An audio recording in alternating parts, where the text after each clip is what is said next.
All right, we're going to use the bell for a ceremony in a second, but I want to talk about this bell just briefly, so bear with me. A few years back, March 6, 2015, our local fire community lost a great hero by the name of Jeremiah Murphy. He was on Grand Rapids Fire. He taught at Mid-State for over 30 years. I looked his obituary up this week. I got a call from Mr. Dennis Schultz that his widow Kathy asked us if we could do something in his honor at his funeral service, which was a packed house at St. Bron's Church in Clover. He taught both law enforcement and fire at Mid-State, like I said, for over 3 decades. So we had to scramble on what we were going to do to recognize Murph. We brought Jeff into the conversation, and I'm not going to be able to give everybody credit, but 5, 6 of us were banging our heads together on what we were going to do to recognize Murph. This bell came off a 1949 American LaFrance engine that was taken off that truck when it was retired roughly in 1978 and just sat and did nothing. It was a disgusting bell. It had cobwebs and all kinds of stuff in there. But there's a gentleman with us tonight that took this bell home. It did have the wooden base on it. Spent hours getting it to shine. In fact, it wouldn't even pull. It wouldn't even ding when he started working on it. This nice wooden base is part of a Lazy Susan. The wooden handle, as Jeff was working this bell, Trudy gave him this off of a set of curtains to use for our bell. I didn't even know that till about 3 o'clock this afternoon when Jeff shared that with me. It's been used by at least 4 different departments in our county, well over a dozen plus funerals, 9/11 ceremonies, and other things since then. But you picked up the guy with no hair up front is the guy that brought this bell back to its current condition.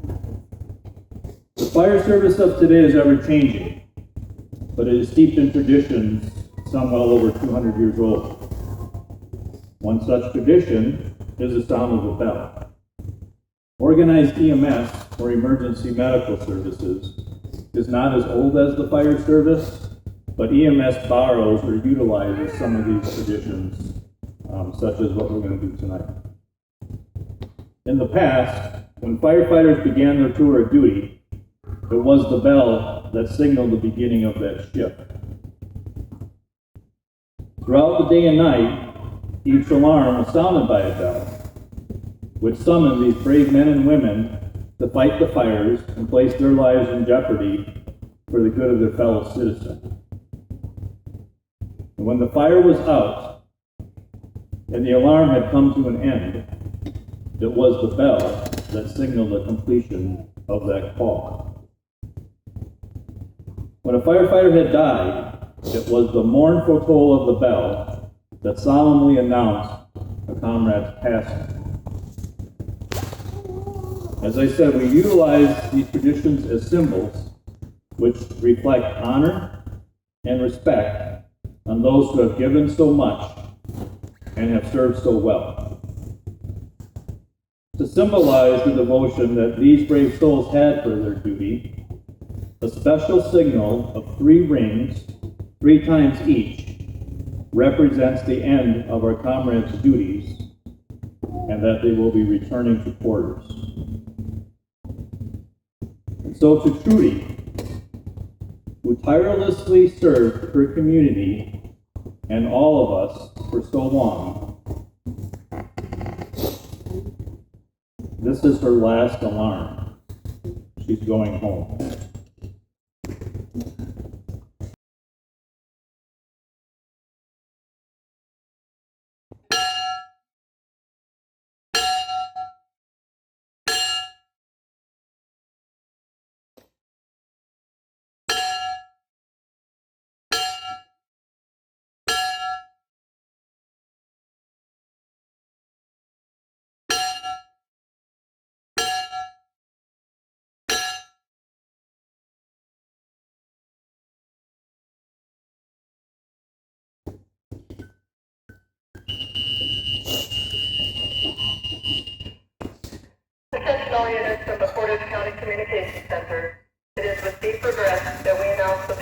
Trudy Beth, emergency medical technician with the town of Stockton for over 25 years.